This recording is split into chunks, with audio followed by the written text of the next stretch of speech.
ছাত্ৰ ছাত্ৰীসকল তোমালোকৰ নেক্সট ইম্পৰ্টেণ্ট কুৱেশ্যনটো হৈছে 10 নম্বৰীয়া এইটো পৰীক্ষাত আহিব পাৰে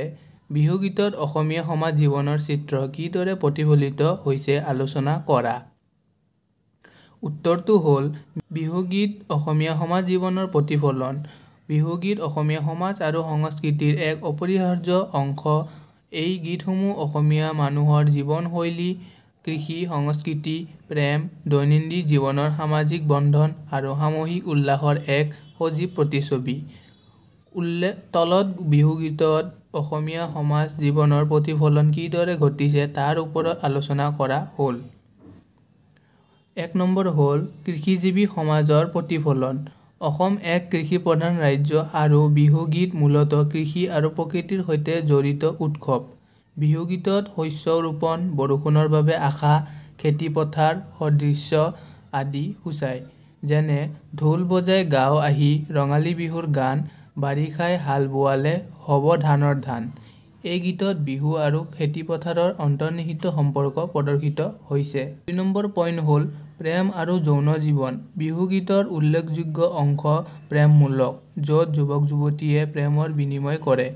বিশেষকৈ ৰঙালী বিহুত নাচ গানৰ জৰিয়তে প্ৰেমিক প্ৰেমিকাৰ মাজত আৱেগৰ আদান প্ৰদান হয়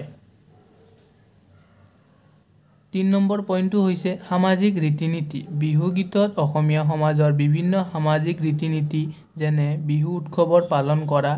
ধৰণ হুঁচৰি গোৱা গীত নৃত্যৰ প্ৰদৰ্শন আদি চিত্ৰ পোৱা যায় সমাজত চলি থকা বিভিন্ন বিশ্বাস আচাৰ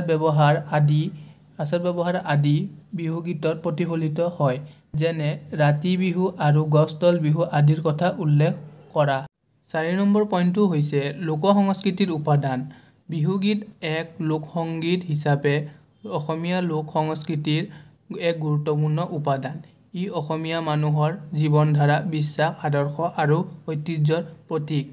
বিহু গীতৰ মাধ্যমেৰে অসমীয়া সংস্কৃতিৰ বিভিন্ন দিশবোৰ জীয়াই থাকে আৰু ই এক প্ৰজন্মৰ পৰা আন এক প্ৰজন্মলৈ হস্তান্তৰিত হয় অসমীয়া সংস্কৃতিৰ এক অবিচ্ছেদ্য অংগ হিচাপে বিহু গীত সমাজৰ প্ৰতিচ্ছবি হিচাপে পৰিগণিত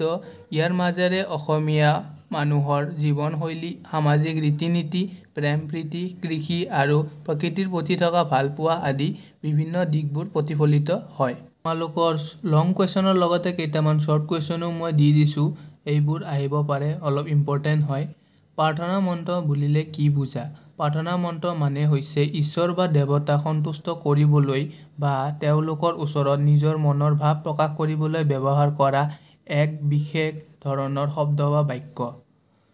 2 নম্বৰ প্ৰশ্নটো হৈছে ব্ৰহ্মাই কোনকেইখন বেদ প্ৰণয়ন কৰিছিল উত্তৰটো হ'ল ব্ৰহ্মাই 4খন বেদ প্ৰণয়ন কৰিছিল হিন্দু ধৰ্মৰ বিশ্বাস অনুসৰি বেদ হৈছে ঋষিসকলে গভীৰ অধ্যয়নেৰে দ্বাৰা লাভ কৰা জ্ঞান যি প্ৰাচীন কালৰে পৰা সংৰক্ষিত হৈ আহিছে মহাভাৰতত বেদ সৃষ্টিৰ কৃতিত্ব ব্ৰহ্মাক দিয়া হৈছিল বুলি উল্লেখ আছে বেদ কেইখন হ'ল ঋগ্বেদ সামবেদ যজুৰ্বেদ অথৰ্ববেদ নেক্সট কুৱেশ্যন হৈছে মন্ত্ৰ শব্দটো উৎপত্তি কেনেকৈ হৈছে অসমীয়া মন্ত্ৰ শব্দটো সংস্কৃত মন্দ্ৰ ধাতুৰ পৰা উৎপত্তি হৈছে যাৰ অৰ্থ হৈছে চিন্তা কৰা পৰামৰ্শ দিয়া বা গোপনীয়ভাৱে আলোচনা কৰা ইয়াক বিশেষ ধৰণৰ শব্দ বা বাক্য হিচাপে ব্যৱহাৰ কৰা হয় যিটোৱে বিশেষ শক্তি বা প্ৰভাৱ পেলায় বুলি বিশ্বাস কৰা হয় নেক্সট কুৱেশ্যন হৈছে তন্ত্ৰ শব্দটো ক'ৰ পৰা উদ্ভৱ হৈছে তন্ত্ৰ শব্দটো তন বা তন্ত্ৰী ধাতুৰ পৰা উদ্ভৱ হৈছে বৈদিক সাহিত্যৰ ভাগ কেইটা আৰু কি বৈদিক সাহিত্যৰ ভাগ 4টা সংহিতা ব্ৰাহ্মণ আৰণ্যক উপনিষদ তোমালোকৰ লাষ্ট কুৱেশ্যনটো হৈছে সাধুকথা বুলিলে কি বুজা অসমীয়া লোকসাহিত্যৰ এটা বিভাগ সাধুকথাবোৰৰ সাধাৰণতে ৰূপৰ এক লোককথা